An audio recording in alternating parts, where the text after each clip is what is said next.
The reason why a lot of us are finding it really, really hard to grow wealth is because we were tossed into the world of expenses so early.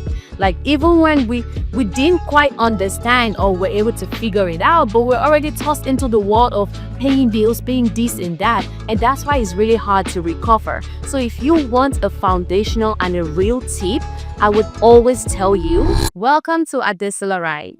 In today's video, we will be talking about a very important topic to the body of Christ, and yes, it is money.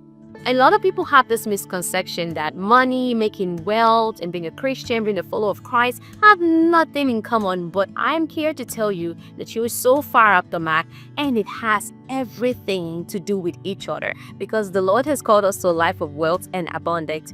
And in today's video, I will be teaching you money habits that will save you in a dangerous economy, or shall I say 2026. I am all smiles today because I genuinely love talking about money. Like, I am very well invested in my money, in the things I do with my money, so much that this is actually a very fun topic for me. I love talking about money, great, but what is my background really with money? In 2015, I came to the United States as an immigrant, and I am currently a naturalized citizen as I work with the United States Army. Now, within the past 4 to 5 years, I've been able to do 3 major things. The first on the list is grow my emergency funds to a solid 5-figure, like the solid 5-figure. Do you think it? That's what I have as an emergency savings. The second thing I've been able to do is ensure that my retirement funds are moving and they're getting close to the 6 figures. Now, the third and last is obviously having a credit score of over 800 because in this economy, like the American economy, credit score is really everything. They judge you a lot based on the credit score. So in this video, I will be sharing some of my money habits that I use in order to ensure that I'm able to achieve these things and more within the short period of time that I've had in the United States. And I promise you, if I can achieve it, you absolutely can. And I don't play about money, y'all. I do believe that as a Christian, as a child of God, as someone who has a good relationship with God, you need to be intentional about money. And the Lord has not called us to a life of lack. That is why I'm so intentional about making money and spending money and the things that I do with my money, whether it be savings, my expenses, and everything else. My hope for this video is that something will be said today to ensure that your 2026 is better than your 2025 financially. So let's get into the video, shall we? My first tip and advice for you when it comes to money habits is don't be in a hurry to take on responsibilities that will cost you money. A good example that I see in this category oftentimes is when you get to a certain age, you're in such a hurry to move out of like your parents' house or stuff because you want to start life, you want to figure life out. I promise you, it's not all fun and games. If you're in the place where you have parents or you have guidance and they still offer you a free room and board in this economy, please take it. Take it. The grass is not greener on the other side because sometimes you want to go out, you want to have that freedom and you want to live by yourself, you want to do things, you want to buy a new flashy car. Please do not take on responsibilities that will cost you money. Don't take on more responsibilities, especially if you can avoid it.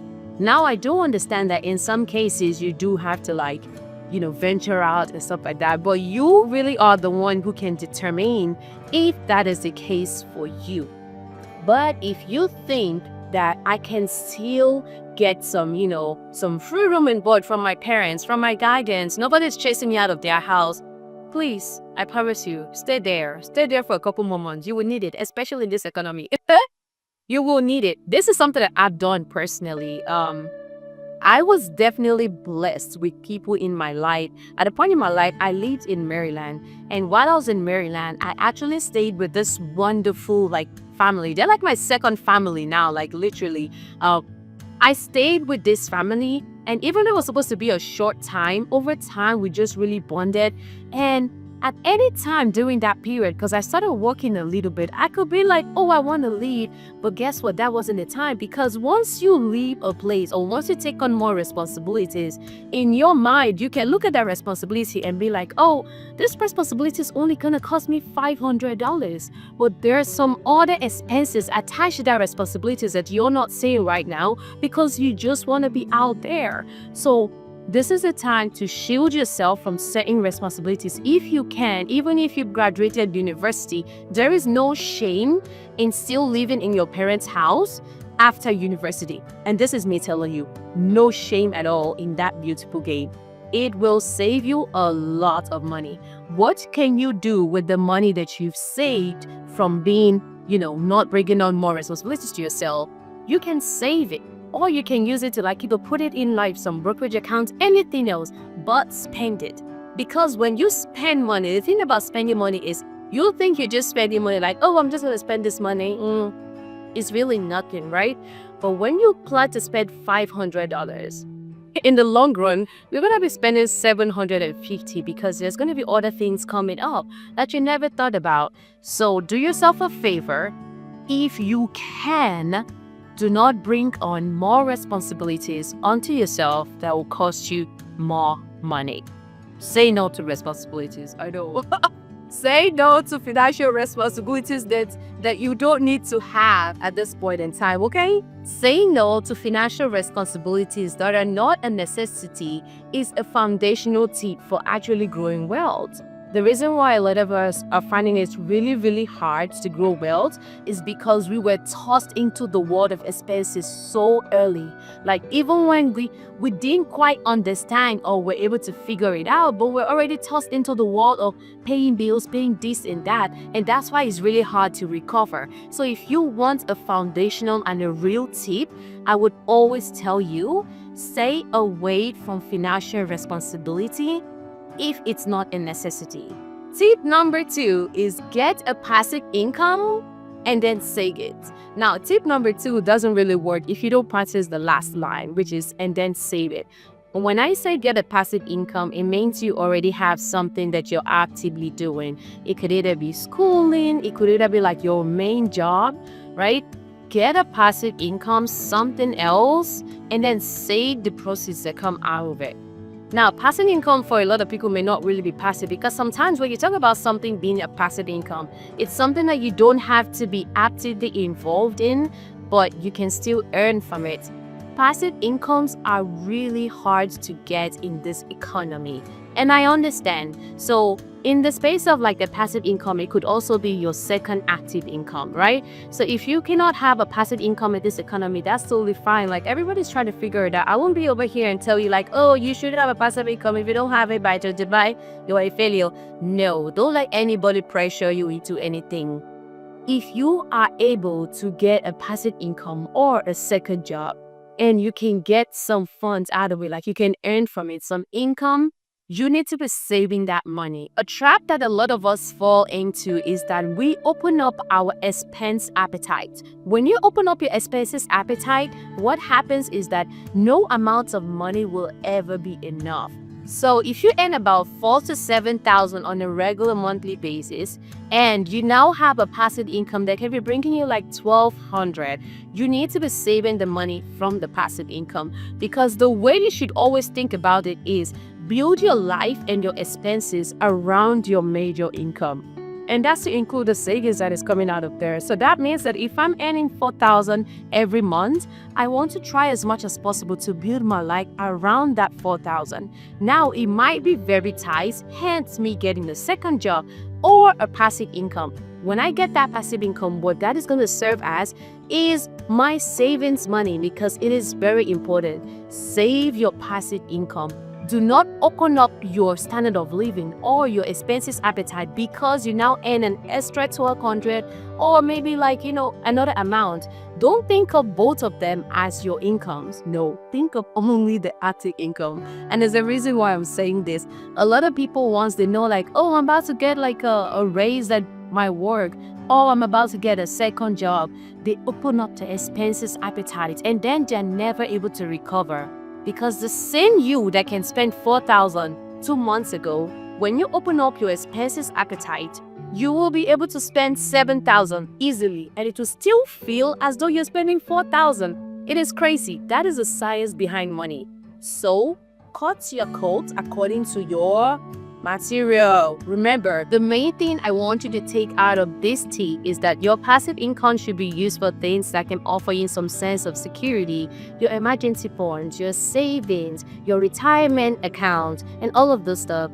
If before you had that passive income, you were able to survive somehow on your active income, then I think you should still try as much as you can to survive on the active income. Do not take on any expenses on yourself because you now have an extra income or a bump in your pay. That is a financial trap.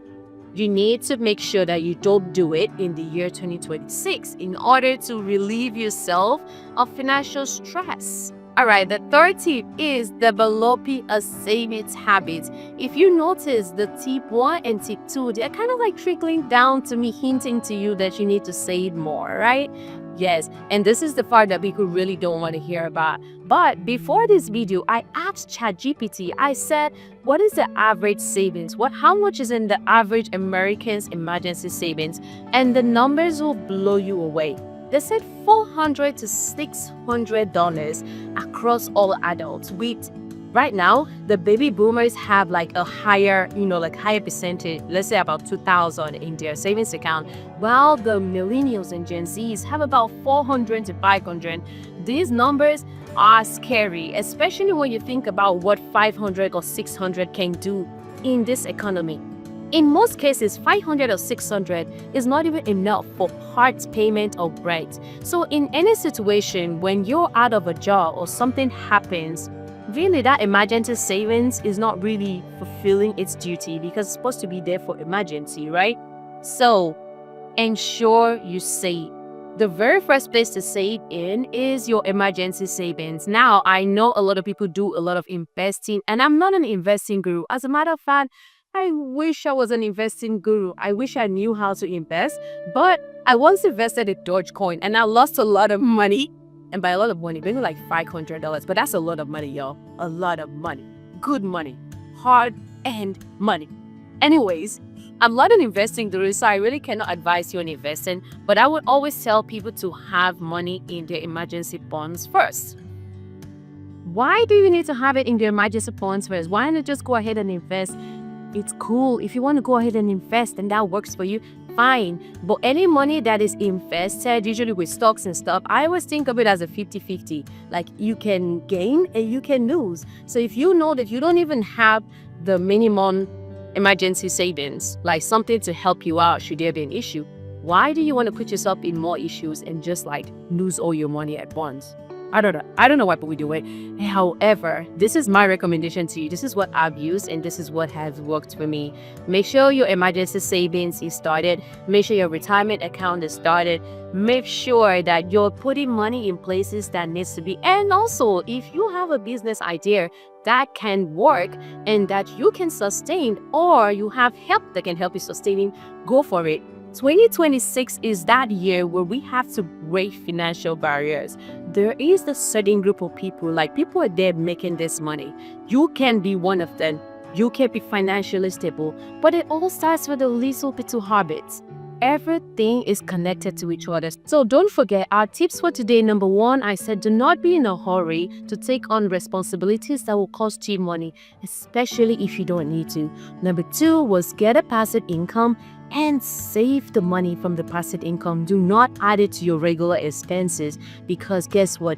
Your expense appetite will always be big. In as much as you keep pumping money into it, it will never be enough, and trust me on that. Number 3, we talked about developing a saving habit. Here we talked about our emergency fund, our retirement account, and our fun monies. Hey, we all need fun monies, right? Money that we can use to do our non-bone straight wigs, but still fire anyways. Yo, this is the end for today's video. 2026, your year of financial abundance and breaking bad habits.